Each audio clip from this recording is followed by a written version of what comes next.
নমস্কার, আমি সুপ্রিয়া। আপনাদের সবাইকে সুপ্রিয়াস কিচেনে ওয়েলকাম। আজ আমি পেঁপের একটি মিষ্টি রেসিপি বানানো দেখাবো।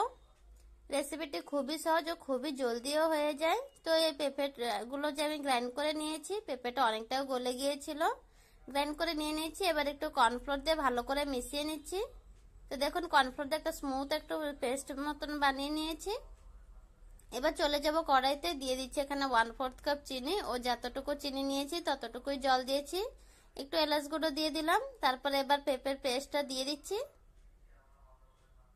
পাকা পেঁপে খেতে ভালো না লাগলে এইরকম একবার রেসিপিটি বানিয়ে দেখতে পারেন, খেতে ভীষণই ভালো হয়।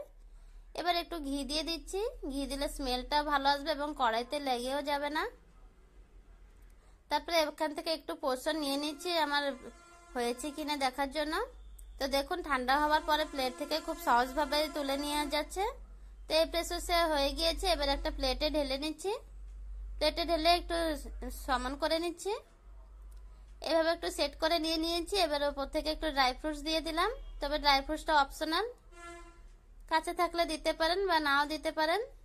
এখানে 1 ঘন্টা আমি রুম টেম্পারেচার রেখে দিয়েছিলাম। 1 ঘন্টা পরে কেটে দেখাচ্ছি। দেখুন কত সুন্দরভাবে একটা মিষ্টি রেসিপি তৈরি হয়ে গিয়েছে।